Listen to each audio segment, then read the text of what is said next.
میرے محترم بزرگوں نوجوان دوستوں، حضرت ابراہیم علیہ السلام کو جد الانبیاء کہا جاتا ہے۔ حضرت ابراہیم علیہ السلام کی نسل سے کئی انبیاء پیدا ہوئے، اس لیے انہیں جد الانبیاء کہا جاتا ہے۔ حضرت ابراہیم علیہ السلام کے دو بیٹے تھے، ایک کا نام حضرت اسحاق علیہ السلام ہے اور دوسرے بیٹے کا نام حضرت اسماعیل علیہ السلام ہے۔ حضرت اسحاق علیہ السلام کا ایک بیٹا ہے جن کا نام یعقوب علیہ السلام ہے، اور یعقوب علیہ السلام ہی کو اسرائیل بھی کہا جاتا ہے، اور ان کی جتنی بھی اولاد ہے انہیں بنی اسرائیل کہتے ہیں۔ بنی اسرائیل میں سینکڑوں نہیں ہزاروں انبیاء آئے ہیں، اور یہ جو ہزاروں انبیاء آئے ہیں یہ حضرت یعقوب علیہ السلام کی اولاد میں سے تھے۔ اور آپ سن چکے ہیں کہ یعقوب علیہ السلام حضرت اسحاق کے بیٹے تھے، اور حضرت اسحاق حضرت ابراہیم کے بیٹے تھے، لہذا یوں کہنا ہوگا کہ حضرت ابراہیم علیہ السلام کی اولاد میں سے حضرت اسحاق اور حضرت اسحاق کی اولاد میں سے حضرت یعقوب، اور پھر ان کا نام اسرائیل، اور آگے ان کی اولاد بنی اسرائیل، اور بنی اسرائیل میں ہزاروں انبیاء، اور یہ جو ہزاروں انبیاء ہیں ان کا سلسلہ نسب حضرت ابراہیم علیہ السلام کے ساتھ جا کر ملتا ہے۔ اور حضرت ابراہیم کے دوسرے بیٹے کا نام ہے اسماعیل۔ حضرت اسماعیل کی آگے اولاد چلتی رہی چلتی رہی چلتی رہی، اس اولاد کو بنی اسماعیل کہا جاتا ہے۔ ان کی اولاد میں سے محمد عربی صلی اللہ علیہ وسلم تولد ہوئے، اور وہ آخری نبی بنے اور بڑی شان کے حامل بنے۔ تو حضرت اسماعیل کی اولاد میں سے صرف محمد عربی صلی اللہ علیہ وسلم اللہ کے نبی ہیں، اور وہ ایسے نبی ہیں کہ وہ ان ہزاروں انبیاء سے افضل ہے۔ کسی کہنے والے نے کہا تھا، حسن یوسف دم عیسیٰ ید بیضا داری، آنچ خوبا ہما دارند تو تنہا داری۔ یوسف کو حسن ملا ہوا تھا، اکیلے یوسف کو اس وقت حسن ملا تھا، اس جیسا کوئی اور نہیں تھا۔ حضرت عیسیٰ کو جو معجزات ملے ہوئے تھے وہ انہی کے حصے میں آئے تھے۔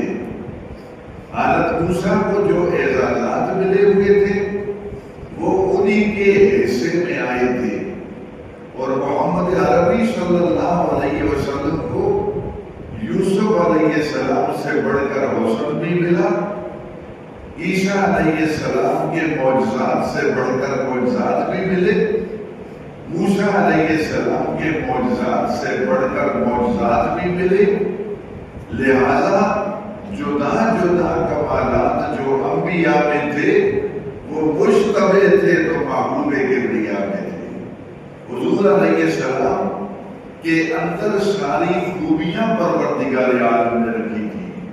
اللہ نے آپ کو صبر بھی عطا فرمایا تھا، اللہ نے آپ کو جرأت بھی عطا فرمائی تھی، شجاعت بھی عطا فرمائی تھی، حوصلہ بھی عطا فرمایا تھا، حسن بھی عطا فرمایا تھا، حکمت بھی عطا فرمائی تھی، دور اندیشی بھی عطا فرمائی تھی، بلندیاں بھی عطا فرمائی تھی، عظمتیں بھی عطا فرمائی تھی، سپہ سالاری کا گر بھی اللہ نے سکھایا تھا، مجاہدانہ زندگی بھی اللہ نے عطا فرمائی تھی، اور بہت بڑا علم بھی اللہ نے آپ کو عطا فرمایا تھا۔ آپ کمالات کا مجموعہ تھے، خوب مجموعہ تھے، آپ محاسن کا مجموعہ تھے، تو آپ یہ بات سمجھ گئے کہ حضرت ابراہیم علیہ السلام کی اولاد میں ہزاروں انبیاء ہیں اور محمد عربی صلی اللہ علیہ وسلم بھی حضرت ابراہیم علیہ السلام کی اولاد میں سے ہیں۔ اسی لیے خود فرمایا کرتے تھے میں اپنے دادا ابراہیم کی دعاؤں کا نتیجہ ہوں، جس نے بیت اللہ کی دیواریں مکمل کرنے کے بعد اللہ کے حضور عرض کیا تھا اے اللہ اس خطے میں کوئی نبی مبعوث فرما دے جو لوگوں کو لوگوں کی غلامی سے نکال کر تیری غلامی میں دے دے۔ وہ جو نبی اللہ سے مانگا گیا تھا، میں محمد عربی وہی نبی ہوں، میں ابراہیم کی دعاؤں کا نتیجہ ہوں، ابراہیم نے مجھے اللہ سے مانگا تھا۔ تو میرے محترم دوستو، حضرت ابراہیم علیہ السلام بڑے برگزیدہ نبی ہیں۔ میں عرض کر چکا ہوں کہ ان کی اولاد میں ہزاروں انبیاء آئے، تفصیل بتا چکا ہوں، حضور بھی ان کی اولاد میں سے ہیں۔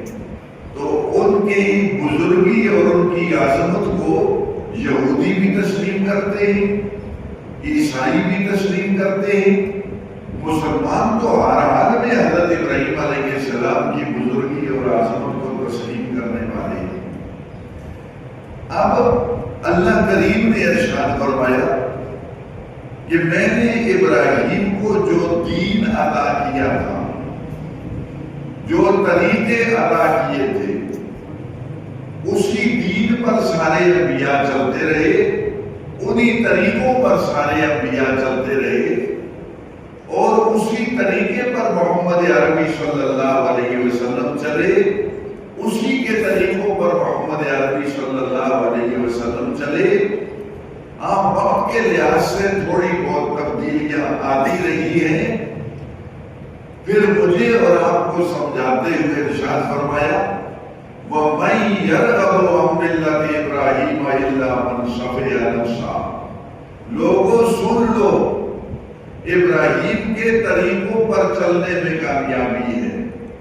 ابراہیم نے جو دین امت کے سامنے پیش کیا تھا، اسی دین پر چلنے میں کامیابی ہے۔ ابراہیم نے جو مزاج اختیار کیا تھا، اسی مزاج کو اختیار کرنے میں کامیابی ہے۔ ابراہیم کی جو طبیعت تھی، اسی طبیعت کو اختیار کرنے میں کامیابی ہے۔ ابراہیم کا جو اللہ کے ساتھ تعلق تھا، اسی تعلق کی جھلک دکھانے میں کامیابی ہے۔ ابراہیم جو اللہ کا بندہ تھا، اسی طرح بندگی کی جھلک دکھانے میں کامیابی ہے۔ اور جو آدمی ابراہیم کے طریقے پر نہیں چلے گا، اس کے دیے ہوئے اصولوں، قواعد و ضوابط پر نہیں چلے گا، اس کے بارے میں آگے اللہ نے فتویٰ دیا کہ وہ بے وقوف اور احمق ترین انسان ہے۔ اب ذرا اندازہ فرمائیے، میرے اور آپ کے نزدیک عقل مند کی تعریف اور ہے، اللہ کے نزدیک عقل مند کی تعریف اور ہے۔ میرے اور آپ کے نزدیک بے وقوف کی تعریف اور ہے، اللہ کے نزدیک بے وقوف کی تعریف اور ہے۔ عقل مند اللہ کسے کہہ رہے ہیں؟ جو ابراہیم کے نقش قدم پر چلے۔ بے وقوف اللہ کسے کہہ رہے ہیں؟ جو ابراہیم علیہ السلام کے طریقوں کے خلاف زندگی گزارا تھا۔ پھر آگے بتایا کہ ابراہیم کا طریقہ کیا تھا۔ اب وہ سمجھنا ضروری ہے۔ ابراہیم کے طریقے پر چلنے والا عقل مند ہو گیا، اس کے طریقے کے خلاف چلنے والے کو بے وقوف قرار دیا گیا۔ اب مجھے اور آپ کو بتایا جا رہا ہے کہ اس کا طریقہ کیا تھا، تاکہ میں اور آپ نے شب و روز کو اس ترازو میں رکھ کر دیکھیں کہ ہم ابراہیم کے طریقے پر چلتے ہیں یا نہیں چلتے۔ میں اور آپ اپنے معمولات کو، اپنے اعمال کو اس تناظر میں دیکھیں کہ ہم ابراہیم کے حقیقت تن پیروکار ہیں یا نہیں۔ اب اللہ فرماتے ہیں اِذْ قَالَ لَهُ رَبُّهُ أَسْلِمْ۔ یہ بڑی سمجھنے کی بات ہے۔ جب ابراہیم سے اس کے رب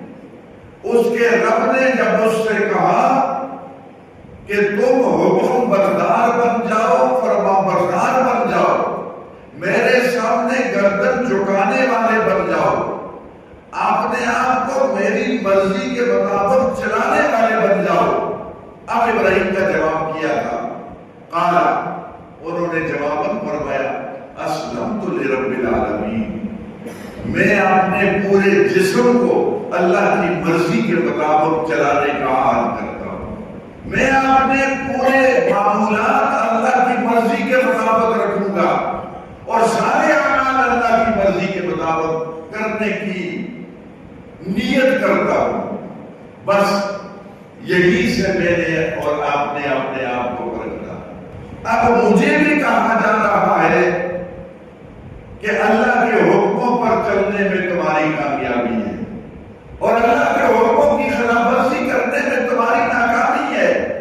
میں نے اپنے آپ کو دیکھنا ہے کہ میں اللہ کے حکموں پر چلتا ہوں یا اس کے خلاف چلتا ہوں۔ اگر میں اللہ کے حکموں پر چلتا ہوں تو ابراہیم کا پیروکار ہوں، اور اگر اللہ کے حکموں کے خلاف چلتا ہوں تو پھر میں اللہ کا باغی ہوں۔ بالکل یہی پر ہم اگر اپنا جائزہ لیں تو ہم اس نتیجے پر پہنچیں گے کہ نماز کے حوالے سے ہم سستی کرتے ہیں، لہذا ابراہیم سے ہم دور ہیں، روزے کے حوالے سے ہم سستی کرتے ہیں، لہذا ابراہیم سے ہم دور ہیں، کیونکہ وہ تو اللہ کے ہر حکم کی صحیح معنوں میں تعمیل کرنے والا انسان تھا۔ ہم نماز میں سستی کرتے ہیں تو ابراہیم سے ہم دور ہو گئے، روزے کے حوالے سے ہماری سستی ہے، ابراہیم سے ہم دور ہو گئے۔ اب روزے کے حوالے سے آپ سوچیں گے کہ کیسی سستی ہے، ہم سحر کے وقت جاگتے بھی ہیں، دن کو پانی بھی نہیں پیتے، ہم کھانا بھی نہیں کھاتے، تو روزہ تو ہم رکھتے ہیں، کیوں کہا جا رہا ہے کہ روزے کے معاملے میں ہم سستی کرتے ہیں؟ ہم روزہ رکھتے ہیں، کھانا نہیں کھاتے، پانی نہیں پیتے، لیکن روزے کا تعلق صرف کھانا پینا چھوڑنے کے ساتھ نہیں ہے۔ روزے میں آنکھیں بھی ٹھیک چلنی چاہیے اور روزے میں زبان سے جھوٹ بھی نہیں نکلنا چاہیے اور روزے میں اللہ کی مرضی کے خلاف کوئی کام نہیں ہونا چاہیے اور روزے میں کسی قسم کی بے صبری بھی نہیں ہونی چاہیے۔ جب ہم روزے میں بے صبری کرتے ہیں، جب ہم روزے میں جھوٹ بولتے ہیں، جب ہم روزے کی حالت میں غیبت کرتے ہیں، جب ہم روزے کی حالت میں اللہ کے حکموں کے خلاف چلتے ہیں تو ہمیں کھانا پینا چھوڑنے کے علاوہ یعنی بھوک اور پیاس کے علاوہ کچھ بھی نہیں ملتا۔ لہذا نماز کے حوالے سے بھی ہم ابراہیم علیہ السلام سے دور ہو گئے، ہم نماز نہیں پڑھتے ہیں تو ٹوٹی ہوئی نماز پڑھتے ہیں، اور روزے کے حوالے سے بھی ہم ابراہیم سے دور ہو گئے، رکھتے ضرور ہیں لیکن روزے کے قواعد و ضوابط کی رعایت نہیں کرتے۔ زکوٰۃ کا مسئلہ آ گیا، اللہ نے ہمیں زکوٰۃ دینے کا حکم دیا، اس حوالے سے بھی ہم سستی کا مظاہرہ کرتے ہیں، ابراہیم سے دور ہو گئے۔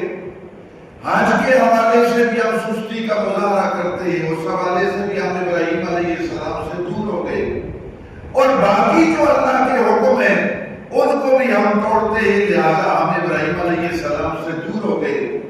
ہماری کامیابی اللہ نے رکھی تھی ابراہیم کے پیروکار بننے میں، اور ہم ابراہیم علیہ السلام کی زندگی کو مشرے نہ بنائے بغیر اپنی مرضی اور اپنی خواہشات کی زندگی گزار رہے، لہذا ہمارا ابراہیم علیہ السلام کے ساتھ کوئی تعلق نہیں ہے، اور اللہ کا یہ فیصلہ ہے کہ جس کا تعلق ابراہیم کے ساتھ ہوگا میں اس کو کامیاب کروں گا، اور جس کا تعلق ابراہیم کے ساتھ نہیں ہوگا وہ ناکام ہو جائے گا۔ تو جائزہ لے لیا نا سب نے اپنا اپنا، میں نے بھی لے لیا ہے، آپ نے بھی لے لیا، لہذا ہماری زندگی ابراہیم علیہ السلام کی زندگی سے ٹکرا رہی ہے۔ یہ تو اجمالاً گفتگو ہوگی۔ اب قدر تفصیل دیکھیے ابراہیم علیہ السلام اللہ کی بات کو کس طرح ماننے والا انسان تھا۔ سب سے پہلی بات میرے دوستو، جس ماحول معاشرے میں حضرت ابراہیم علیہ السلام کو نبی بنایا گیا وہ پورا معاشرہ بت پرستوں کا معاشرہ تھا، وہ پورا معاشرہ مشرکین کا معاشرہ تھا. اس دور کے سرمایہ دار بھی بت پرست تھے، اس دور کے قوانین بھی بت پرست تھے، اس دور کے نواب بھی بت پرست تھے، اس دور کا ہر جوان، ہر بوڑھا، ہر عورت، یہ سب بت پرست تھے. اور چھوڑیے ابراہیم علیہ السلام کا والد یا بعض روایتوں میں حضرت ابراہیم علیہ السلام کا چچا، قرآن حکیم نے جو ہمیں تعارف کروایا ہے وہ اس طرح کرایا ہے کہ ابراہیم علیہ السلام کے والد کا نام آزر تھا. اس قال ابراہیم لابیہ آزر، ابراہیم نے جب اپنے باپ آزر کے ساتھ گفتگو کی، قرآن کی آیت ابراہیم کے والد کا نام آزر بتا رہی ہے. بعض مفسرین نے لکھا کہ یہ ان کا چچا تھا، کیونکہ چچا بھی باپ کی جگہ پر ہوتا ہے. حضور علیہ السلام نے فرمایا عمر رجل سنو ابیہ، آدمی کا چچا احترام کے حوالے سے ایسا ہی ہے جس طرح انسان کا باپ ہے. جس طرح باپ کی عزت کرنی ہے چچے کی بھی اسی طرح عزت کرنی ہے. جس طرح باپ کا احترام کرنا ہے چچے کا بھی اسی طرح احترام کرنا ہے. تو یہ ابراہیم علیہ السلام کا چچا تھا یا ابراہیم علیہ السلام کا والد تھا. بہت ساری روایات سے یہ ثابت ہوتا ہے کہ یہ ان کا والد تھا. پتہ ہے یہ کام کیا کرتا تھا؟ یہ بت بناتا تھا. اس کے ہاتھ میں ہتھوڑی ہوتی تھی، اس کے ہاتھ میں پیشہ ہوتا تھا، کہیں سے پتھر اٹھا کے لے آتا تھا. اب اس نے شکل بنانی ہے گائے کی، مہارت تھی اس کو گائے کی شکل بنانے کی. وہ بنایا، یہاں رکھ دیا، لوگوں سے کہا اس کو سجدہ کرو، یہی تمہارا الہ ہے، یہی تمہارا معبود ہے، اور یہی تمہارا حاجت روا اور مشکل کشا ہے. کبھی گھوڑے کی شکل بنا کر سامنے رکھ دی، کبھی ہاتھی کی شکل بنا کر سامنے رکھ دی، کبھی انسان کی شکل بنا کر سامنے رکھ دی، اور کبھی بڑی بلڈنگ کی شکل بنا کر سامنے رکھ دی، کبھی کسی درخت کی شکل بنا کر سامنے رکھ دی، کبھی کسی سورج کی شکل بنا کر سامنے رکھ دی، کبھی ستاروں کی شکل بنا کر سامنے رکھ دی. وہ بڑا ماہر آدمی تھا پتھروں کی مورتیاں بنانے کا، اور وہ بیچتا تھا پتھر کی مورتیاں بنا کر، اور لوگ یہ مورتیاں خریدتے تھے، اپنے گھروں میں لے جا کے رکھتے تھے، اور خواتین بھی ان کو سجدہ کرتی، حضرات بھی سجدہ کرتے، بچے بھی سجدہ کرتے. یہ ماحول ابراہیم علیہ السلام کے والد نے بنایا ہوا تھا، یا بعض روایات میں ان کے چچے نے یہ ماحول بنایا ہوا تھا. اب نقشہ ذرا سوچئے، والد بھی بت بنانے والا یا چچا بت بنانے والا، اور لوگ ان بتوں کی پوجا کرنے والے، اور بتوں کے پجاری اس دور کے صاحب اصحاب سیم و زر، دولت والے، طاقت والے، قوت والے، دنیاوی سطوت والے، دنیاوی روب اور جلال والے لوگ تھے. پورا ماحول ایسا تھا. اب ذرا دیکھیے ابراہیم اللہ کی بات کیسے مانتا ہے، اور اس تناظر میں اپنا جائزہ لیجیے. میرے دوستو، اللہ نے حکم دیا ابراہیم میں نے تمہارے سر پر تاج نبوت رکھ دیا ہے، تم میرے نبی ہو، تمہارا کام ہے لوگوں کو بتوں سے ہٹا کر میری عبادت کا پابند بناؤ. کیسی سخت بات کہی جا رہی ہے. لوگوں کو بت پرستی سے دور کر کے خدا پرست بنا دو، یہ تمہارے لیے چیلنج ہے، یہ کام تم کرو. اب پورے ماحول کا نقشہ میں نے بتا دیا. جناب ابراہیم علیہ السلام نے یہ نہیں فرمایا یہ تو بڑا مشکل کام ہے، یہ تو سب سرمایہ دار لوگ ہیں، یہ تو بڑی قوت والے، بڑی سطوت والے لوگ ہیں، میرے لیے پریشانی بن جائے گی. اللہ مجھے کوئی اور کام دے دے تاکہ میں وہ کام کروں. حضرت نے فرمایا ٹھیک ہے اللہ جی، آپ کا یہ حکم ہے، اس حکم کی تعمیل میں ذرا برابر کوتاہی نہیں کروں گا. اب دیکھیے، سوچ کر آگے گزریے، یہ جو حکم ملا تھا اس پر عمل کرنا آسان تھا یا مشکل تھا؟ بہت مشکل. ہم لوگ ذرا سا جس میں زور ہو اس کے سامنے سچ نہیں بولتے. بلکہ آج کل تو ایسی صورتحال بن گئی ہے جس میں ذرا سا زور ہو، میرے دوستو، وہ اگر شراب بھی پیتا ہو تو اس شراب کی بھی عزت شروع ہو جاتی ہے، جو کہ صاحب جو شراب کا جام منہ کے ساتھ لگاتے ہیں تو شراب کو برا بلا کہا تو یہ خفا ہو جائیں گے، لہذا شراب کی بھی تعریف شروع ہو گئی۔ آپ کو پتا ہے اکبر بادشاہ کے دور میں کچھ ایسے لوگ پیدا ہو گئے تھے جو اکبر کی ہر بات کی تعریف کرتے تھے، حالانکہ اس نے اللہ کے دین کے مقابلے میں دیا بھی ترتیب دے دیا تھا، جس کا اللہ کے دین کے ساتھ کوئی تعلق نہیں تھا، جسے دین اکبری اپنی زبان میں وہ دین الہی کہتا تھا، اس کے اس اقدام کی لوگ تعریف کرتے تھے کیونکہ وہ تخت شاہی پر بیٹھا ہوا تھا، وہ بادشاہ تھا اور سطوت والا تھا، لیکن ایک آدمی وہاں تھا۔ میرے محترم دوستو، اکبر کے بعد دوسرا دور آیا، جہانگیر کا زمانہ آ گیا، سسٹم وہی چل رہا تھا، تو ایک آدمی اٹھ کے کھڑا ہوا جسے مجدد الفسانی کہتے ہیں رحمت اللہ علیہ۔ اس آدمی نے کہا تم غلط کہہ رہے ہو، تم غلط نظریات پھیلا رہے ہو اور تمہارا عقیدہ غلط ہے، میں اس طریقے پر نہ خود چلوں گا اور کسی کو چلنے دوں گا۔ اب مقابلہ شروع ہو گیا۔ علامہ مرحوم نے غالباً کسی کتاب میں کہا حاضر ہوا میں شیخ مجدد کی لاحت پر، وہ خاک کے زیر فلک ہے مطلع انوار، اس خاک کے ذروں سے ہیں شرمندہ ستارے، اس خاک میں پوشیدہ ہے وہ صاحب اسرار، گردن نہ جھکی جس کی جاگیر کے آگے، جس کے نفس گرم سے ہے گرمی احرار، وہ ہند میں سرمایہ ملت کا نگہبان، اللہ نے برپا کیا جس کو خبردار۔ جب بہت سارے لوگ اکبری دین کی حمایت میں تھے یا شہزادہ سالم جسے جہانگیر کہا جاتا ہے اس کی ہاں ملانے والے تھے، اس وقت اس کے ساتھ ٹکرانے والا حضرت مجدد الفسانی رحمت اللہ علیہ تھا، اور مجدد کے جو مریدین تھے اور اس کے جو عقیدت مند تھے وہ اس کے ساتھ ٹکرانے والے تھے۔ یہ اصل لوگ ہوتے ہیں جو ماحول کے ان سرمایہ داروں سے ٹکرا جاتے ہیں جو غلط روش میں چلتے ہیں، یہ اصل لوگ ہوتے ہیں، اور جو ماحول کے سرمایہ داروں کی غلطیوں پر انہیں شاباش دینے والے ہوں، یہ بڑے منافق قسم کے لوگ ہوتے ہیں، اور یہ خدا کے بڑے غدار قسم کے لوگ ہوتے ہیں۔ میں ایک دفعہ ایک کتاب کا مطالعہ کر رہا تھا، اس میں لکھا تھا کہ لوگوں کا یہ مزاج بن گیا ہے کہ اگر غریب آدمی چھینک مارے تو اس کو توہین سمجھا جاتا ہے، اور بھئی انسان بنو،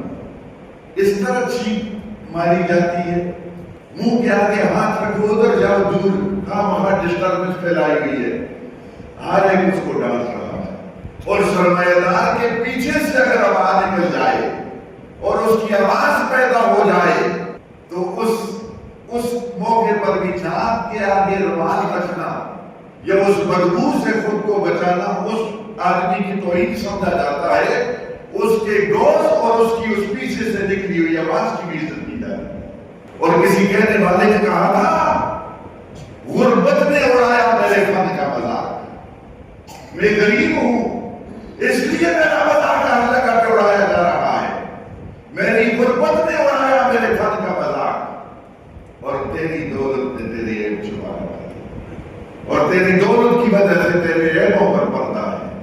تو اصل لوگ وہ ہوتے ہیں جو ماحول کے غلط سرمایہ داروں سے، ایک تو صحیح سرمایہ دار ہے جن کی دولت اللہ کے لیے خرچ ہو رہی ہے، مسجدوں کے لیے خرچ ہو رہی ہے، غریبوں کے لیے خرچ ہو رہی ہے، معذوروں کے لیے خرچ ہو رہی ہے، بے آسرا لوگوں کے لیے خرچ ہو رہی ہے، قرآن کے لیے، حدیث کے لیے خرچ ہو رہی ہے، جس کی دولت خدمت خلق میں خرچ ہو رہی ہے، جس کی دولت راستے صحیح کرنے میں خرچ ہو رہی ہے، لوگوں کے لیے پانی کا انتظام کرنے میں خرچ ہو رہی ہے، یہ سرمایہ دار قابل رشک ہے، اس سے فرشتے بھی شاباش دیتے ہیں اور اللہ بھی اس کو دیکھ کر مسکراتا ہے۔ ہاں، جو سرمایہ دار غریبوں کو تختہ مشق بنائے اور تکبر و غرور اور تخبط کا پتلا ہو، میرے محترم دوستو، ایسے سرمایہ دار کو برا سرمایہ دار کہا جاتا ہے۔ ایسا سرمایہ دار اگر کوئی غلطی کرے تو اس کی پکڑ ہونی چاہیے، لیکن ماحول ایسا بنا ہوا ہے کہ سرمایہ داروں کو کچھ نہیں کہا جاتا اور غریبوں کو ڈانٹا جاتا ہے۔ ابراہیم کو حکم ملتا ہے کہ ان کے سامنے میری توحید بیان کر، اور وہ سارے سرمایہ دار ہیں، سارے قوت والے، سطوت والے، شان و شوکت والے ہیں، حضرت انکار نہیں فرماتے، پورا ماحول مخالف ہے۔ اب سامنے کھڑے ہو کر کہا، لوگوں یہ جو تم بتوں کی پوجا کر رہے ہو غلط کر رہے ہو، یہ جو تم اللہ کو چھوڑ کر بتوں کو حاجت روا مشکل کشا سمجھ رہے ہو، غلط کر رہے ہو۔ اب ابراہیم علیہ السلام اللہ کے حکم کی تعمیل میں تقریریں کر رہے ہیں، ہر چوک میں تقریر ہو رہی ہے، ہر چوراہے میں تقریر ہو رہی ہے، ہر جگہ پہ ابراہیم علیہ السلام اللہ کے حکم کی تعمیل میں تقریر کر رہے ہیں، اور ان کی تقریر اس دور کے سرمایہ داروں کے عقیدے کے ساتھ ٹکرا رہی ہے، اور سارے مخالف ہو گئے ہیں، سارے آپ کی پیٹھ پیچھے آپ کے خلاف منصوبے بنانے لگ گئے ہیں۔ اچھا میں آپ کو ایک اور بات بتا رہا ہوں، یہ منفی منصوبے بنانے والوں کی کبھی پرواہ نہ کیا، کبھی زندگی میں پرواہ نہ کیا، ورنہ آپ کو ٹینشن ہو جائے گی اور آپ ذہنی مریض ہو جائے گی۔ اللہ کے ساتھ تعلق جوڑ کے رکھیں، جو منفی منصوبے بناتا ہے بناتا رہے۔ اب آئیے قرآن میں آپ کو ایک نقشہ بتاتا ہوں، غالباً 5 سپارہ ہے، فرمایا وَيَقُولُونَ طَاعَةٌ، کچھ لوگ تیرے پاس آ کر بیچتے ہیں اور کہتے ہیں ہم آپ کے فرمانبردار ہیں۔ اللہ نے اپنے نبی سے کہا، ذرا بات کو سنیے، وَيَقُولُونَ طَاعَةٌ، کچھ لوگ آپ کے پاس آ کر بیٹھتے ہیں اور کہتے ہیں ہم آپ کے فرمانبردار ہیں، آپ بہت اچھے انسان ہیں، ہمیں آپ کے طریقے بہت پسند ہیں، آپ کا چلنا پھرنا اٹھنا بیٹھنا ہمیں بہت پسند ہے۔ دل کو تو یہ بات، فَإِذَا بَرَزُوا مِنْ عِنْدِكَ بَيَّتَ طَائِفَةٌ مِّنْهُمْ غَيْرَ الَّذِي تَقُولُ، اور جب رات کو یہ اپنے اپنے گھروں میں اکٹھے ہوتے ہیں پھر کہتے ہیں ہم اس کا علاج کریں گے، ہم اس کے منصوبے کو خاک میں ملائیں گے، ہم اس کی مخالفت کریں گے، ہم اس کو آگے نہیں چلنے دیں گے۔ دن کو کہا آپ بہت اچھے انسان ہیں، آپ کی ہر بات ہمیں بہت پسند ہے، میں قرآن کا ترجمہ کر رہا ہوں، اور رات کو کہتے ہیں کہ یہ جو آدمی ہے پیغمبر خدا، ہم اس کے منصوبے کو آگے نہیں چلنے دیں گے، ہم اس کے آگے رکاوٹ ڈالیں گے۔ اب اللہ نے رسول اللہ کو نسخہ بتایا، فرمایا دن کو یہ نقشہ، رات کو تیرے خلاف یہ منصوبے، تو نے فکر نہیں کرنی، فَأَعْرِضْ عَنْهُمْ، ان سب کو چھوڑ دے، کوئی پرواہ نہ کر، وَتَوَكَّلْ عَلَى اللَّهِ، ایک کام کر مجھ پر توکل رکھ، وَكَفَىٰ بِاللَّهِ وَكِيلًا، پھر تو دیکھنا میں تیری کیسی وکالت کرتا ہوں، یہ سب پہ بندے زمین ہو جائیں گے اور تجھے میں بدلواتا ہوں۔ اور پھر ایسا ہوا، ابو جہل نے منصوبے بنائے، وہ کہاں پہنچا اور محمد عربی کہاں پہنچا۔ ابو جہل کی جہاں اس کو پھینکا گیا تھا، جہاں اس کو زمین میں دبایا گیا تھا، میری معلومات کے مطابق وہاں لیٹرینیں بنی ہوئی۔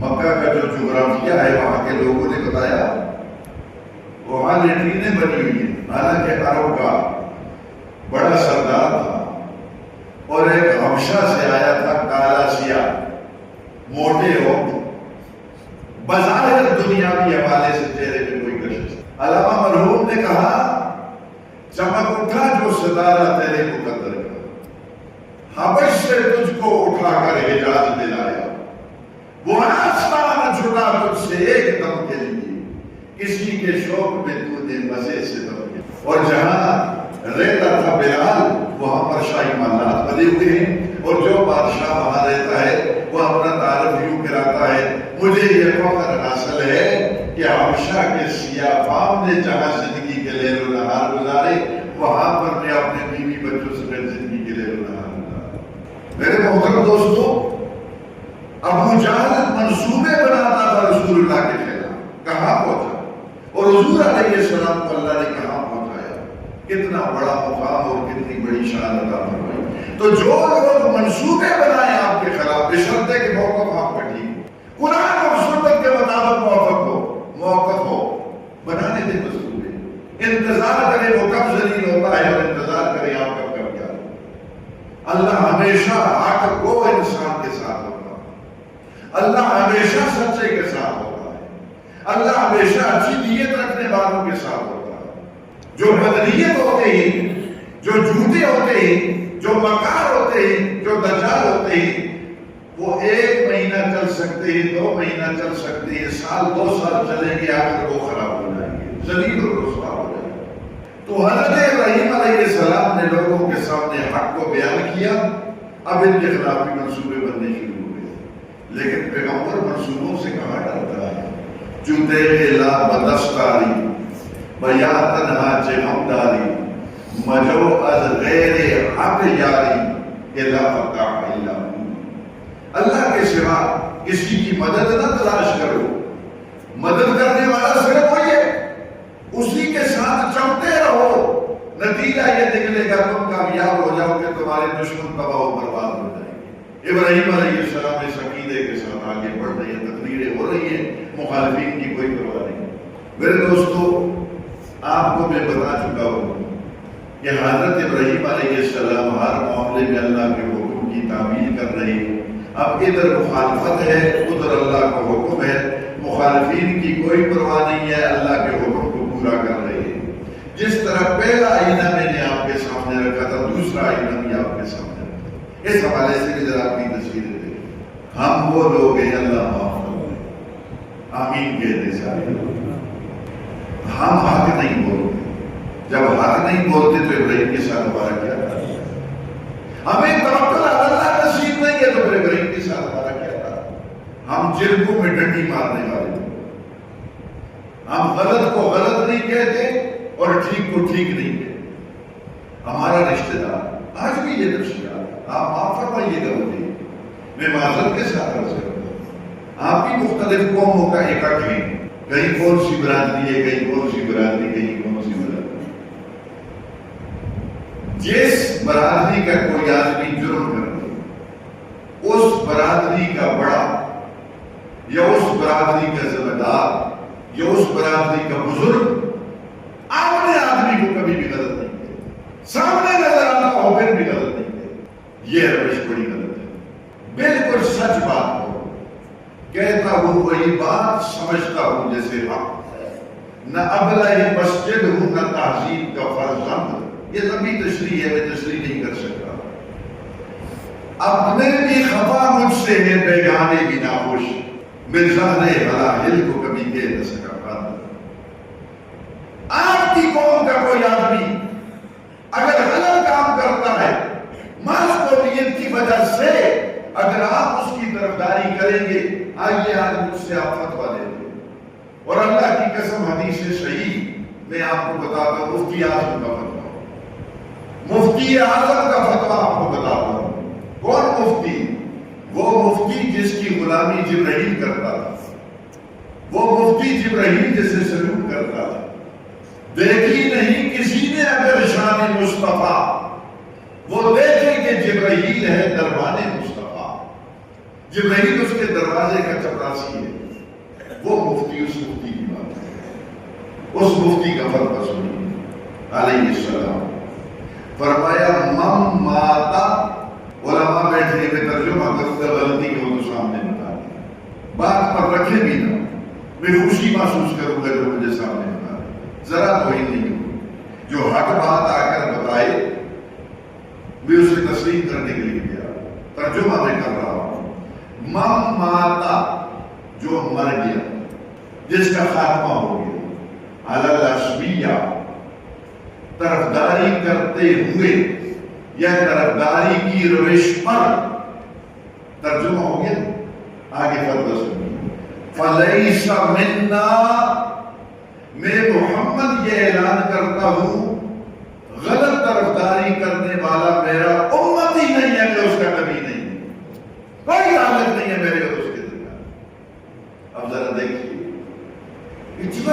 برادریزم، اتنا برادریزم چل رہا ہے کہ غلط کو غلط کہتے ہوئے ہماری زبانیں گم ہو جاتی ہیں۔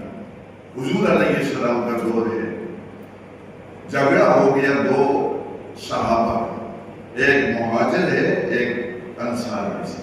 مہاجر نے مہاجرین کو آواز دی، اے مہاجرین آؤ میری مدد کرو، انصار میں سے فلاں میرے اوپر ظلم کر رہا ہے۔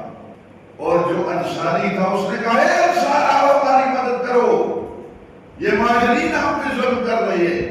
ادھر رجال الانصار کہا جا رہا ہے اور رجال المہاجرین۔ میرے دوست حضور علیہ السلام وہاں پہنچے، فرمایا کیا کہہ رہے ہو؟ اس نے بھی بات بتائی، اس نے بھی بات بتائی۔ اب سنیے اگلا فتویٰ۔ میرے آقا نے فرمایا تم متعفن نعرہ لگا رہے ہو، تم بدبودار نعرہ لگا رہے ہو، تم غلط بات کہہ رہے ہو، یہ تو عصبیت ہے، یہ تعصب ہے۔ اس پر اگر تم میں سے کوئی مر گیا ہو میرا امتی نہیں ہے، میں اس کا نبی نہیں۔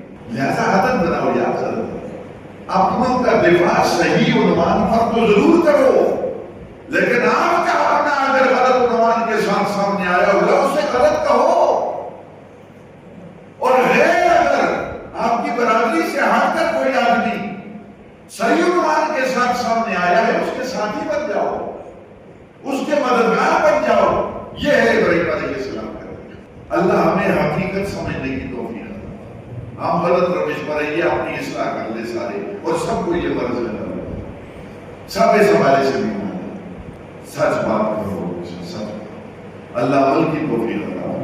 تو حضرت ابراہیم علیہ السلام کی تقریریں چل رہی ہیں اور ادھر مخالفت جو ہے وہ شروع ہے، منصوبے بن رہے ہیں، کوئی پرواہ نہیں ہے، کیونکہ انہیں یقین ہے میں سچ کہہ رہا ہوں، اللہ میری مدد کرے۔ ایک دفعہ ایسا ہوا کہ وہ لوگ سال میں ایک دفعہ جلسہ کرتے تھے یا میلہ ہوتا تھا، میلہ یہ ہمارے یہاں مظفر آباد میں ایک میلہ ہوتا ہے، سائیں صاحب کا میلہ ہوتا ہے، سائیں سہیلی، اور میں کہتا ہوں اس کا کوئی قصور نہیں تھا، اللہ اس کی قبر پر رحمت نازل فرمائے۔ ان لوگوں کا کوئی قصور نہیں، وہ بزرگ لوگ، ان کی عزت کرنا ہمارا فرض ہے۔ وہ مجذوب تھے، صوفی تھے، ان کا احترام کرنا ہمارا فرض ہے۔ اب ان کے مزاروں کے نام پر کمایا جا رہا ہے، مجاور بن کے لوگ بیٹھے ہوئے، اور سال میں ایک دفعہ وہاں میلہ ہوتا ہے، کہیں کوئی لکڑیاں لے کے آ رہا ہے اور کہیں کوئی فروٹ لے کے آ رہا ہے، اور وہاں اس میلے میں چرس بھی چل رہی ہے اور دوسرے تیسرے کام بھی ہو رہے ہیں۔ حضرت سہیلی صاحب کا ان چیزوں کے ساتھ کوئی تعلق نہیں، وہ تو ایک مجذوب انسان، وہ تو جذب کی کیفیت رکھنے والا انسان۔ لوگوں نے اپنی کمائی کے لیے اس کے بازار کو اپنے قبضے میں کر لیا، سال کے بعد وہاں میلہ ہوتا ہے، اور میں سچ بتاتا ہوں ایسے میلے میں جانے والوں کا دل کبھی ستھرا نہیں رہ سکتا، وہ میلہ ہو کر رہے گا، پکی بات۔ اگر اسلام میں میلے جائز ہوتے تو مسجد نبوی کے ساتھ متصل جو حجرہ عائشہ صدیقہ ہے، جس میں محبوب کبریا علیہ الصلوۃ والتسلیمات آرام فرما رہے ہیں، تیرا حجرہ امین خاص ہے ذات رسالت کا، اور بساط عرض پر یہی ٹکڑا ہے باغ جنت کا، اسی میں رحمت للعالمین رہتے ہی، اسی لیے تیرے حجرے کو گنبد خضرا بھی کہتے ہیں۔ میرے دوستو یہ حجرہ اگر میلے جائز ہوتے تو اس حجرے کے پاس یہ میلے، اگر میلے جائز ہوتے تو ابو بکر رسول اللہ کے ساتھ مدفون ہے، وہاں ابو بکر کے پیروکار وہاں میلے کرتے، اور اگر میلے جائز ہوتے تو عمر وہاں مدفون ہے، اس کے پیروکار وہاں میلے کرتے، اور اگر میلے جائز ہوتے تو صحابہ کی قبروں پر وہ میلے لگتے۔ یہ جھنڈے لگانا، سبز جھنڈے، یہ جائز نہیں ہے۔ مجھے تو یاد نہیں رہتا، گھڑی حبیب اللہ میں مجھے جانا ہوتا ہے، روزانہ ہمارا بازار ہے، وہاں پر جو دکاندار زیارت کے پاس سبز جھنڈیاں تو کون کاٹ کر بیچتے ہیں، ان کو سمجھانا ہے، ضرور سمجھانا ہے کہ وہ معاونت کر رہے ہیں شرک و بدعت کے حوالے سے۔ اور ابھی کل یا پرسوں کانفرنس ہوئی، 2 کانفرنسز ہوئی بالاکوٹ میں، ایک 5 تاریخ کو شہدائے بالاکوٹ اور دوسری 6 تاریخ کو شہدائے بالاکوٹ۔ میں تو وہاں جا نہیں سکا، میرے بھائی کی رحمت ہو گئی، اللہ نے غریق رحمت فرمائی۔ میرے محترم دوستو، سید اسماعیل شہید، اپنے بات آخری کر رہا ہوں، یا سید احمد شہید، یہ لوگ جب چلے تھے نا دہلی سے، پس منظر بہت وسیع پس منظر ہے، یہ تاریخ چلی کیوں تھی، کس کے خلاف چلی تھی، یہ لوگ کس راستے سے بالاکوٹ میں پہنچے تھے، وہاں سے یہ چلے، یہ کابل میں پہنچے، کابل سے قندھار میں آئے، کیونکہ اس راستے سے گزر کر پشاور میں آنا مشکل تھا، سکھوں کی حکومت تھی، ہر جگہ پہ سکھ کا راج بنا ہوا تھا، تو حضرت وہاں سے چلے، دونوں بزرگ لشکر لے کر کابل میں پہنچے، وہاں سے قندھار سے پشاور میں آئے، پنجتار کو اپنا مرکز بنایا، اور وہاں سے تحریک جہاد جو ہے وہ شروع ہوئی، خاشقی کے مقام پر ان کی جھڑپ ہوئی، فتح و کامرانی ان کا مقدر بنی، سیدو بستی میں جھگڑا ہوا، فتح و کامرانی ان کا مقدر بنی، سیدو میدان میں گمسان کی لڑائی ہوئی، فتح و کامرانی ان کا مقدر بنی، اکوڑا خٹک میں گمسان کا رنگ پڑا، وہاں پر انہیں فتح ہوئی، کامرانی ہوئی، اور اس کے بعد میرے دوستو پنجتار میں جب ان کا قیام تھا، وہاں کے بعض پٹھانوں نے ان کے ساتھ غداری کی، پھر انہوں نے فیصلہ کیا کہ میں اب اپنا مرکز کشمیر کو بناؤں گا، کشمیر کی جانب مختلف دروں سے گزرتے گزرتے جب بالاکوٹ میں پہنچے تو وہاں جامع شہادت نوش کر، یہ مختصر خاکہ میں نے آپ کو بتایا۔ وہاں ان کی قبر کے پاس ایک شعر لکھا ہوا ہے، اے ذبیح اللہ اسماعیل ماں، شد ندایت سور اسرافیل ماں، خون خود را در کہو کوثر ریخت، لیک بیخ حریت در ہند پہ۔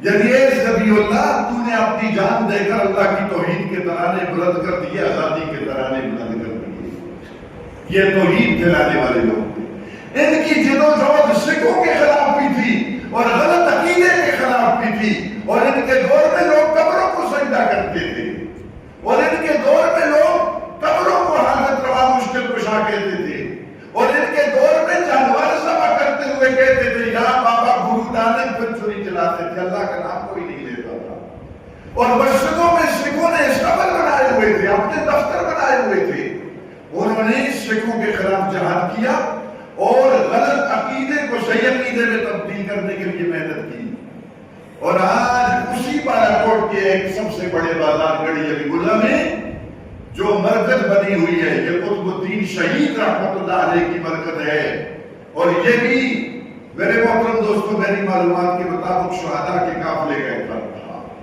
میری جہاں تک معلومات ہے، سید بادشاہ کا قافلہ، آپ پڑھے وہ کتاب، آپ کے سامنے ساری بات آ جائے۔ یہاں پر ہمارے مسلمان ان مشرکوں کو جو وہاں جھنڈے لے جاتے ہیں وہ جھنڈے فراہم کر رہے تو کون کاٹے ہوئے ہیں، اور ہماری عورتیں زیادہ شرک میں مبتلا، یہ تو یہاں سے منت مان رہی ہے، میرا فلاں کام ہو جائے میں پیدل گڑی ابھی بلا بازار میں جاؤں گی، وہاں ایک جھنڈا دوں، وہاں جو نمک رکھا ہوا ہے اس کو کھاتے ہیں، سمجھتے ہیں بخشش ہو گئی، کہاں بخشش ہو گئی، کہاں روح سیدھی ہو گئی۔ میرے محترم دوستو یہ سارے غلط نظریات ہیں، اسی محنت کی ضرورت ہے جو ابراہیم علیہ السلام نے چلائی تھی، اور اسی محنت کی پھر ضرورت ہے جو سید صاحب نے چلائی تھی۔ تو شرک کے خلاف ہم نے کھڑا ہونا ہے، یہ ابراہیم علیہ السلام کا طریقہ، اس تناظر میں اپنے آپ کو دیکھیں، ہم بہت پیچھے، تو صرف 2 منظر آپ کے سامنے رکھ سکا ہوں، ایک یہ کہ اللہ کی ہم ماننے والے ہیں یا نہیں۔ ابراہیم کا تو یہ مزاج تھا، اس کالا ربو اسلم کالا سمت لرب العالمین، وہ اللہ کی ماننے والا تھا، وہ میں پہلے عرض کر چکا ہوں، جو شروع سے بیٹھے ہوئے وہ سمجھ گئے، جو گھر پہ تھے وہ نہیں سمجھ سکتے۔ اور دوسرا منظر یہ آپ کو دکھایا کہ ابراہیم اللہ کے لیے حق بولنے والا تھا، آپ میں سے جو اللہ کے لیے حق بولنے والا ہوگا وہ ابراہیم کا تعلقدار ہے، جو حق کو اپنی برادری کی وجہ سے چھپانے والا ہوگا اس کے ابراہیم کے ساتھ کوئی تعلق نہیں۔ اور تیسرا یہ منظر سامنے رکھا کہ اللہ کی وحدانیت کو بیان کرنا، یہ ابراہیم کا طریقہ تھا، جو اللہ کی وحدانیت کو بیان کرے گا وہ ابراہیم کے طریقے پر ہے، اور جو اپنی بیوی کو جمعرات کے دن گڑی حبیب اللہ میں زیارت پر بھیجے گا اور جنڈا خریدنے کے لیے پیسے دے گا، وہ مشرک انسان، وہ ابراہیم کا کچھ بھی نہیں ہے۔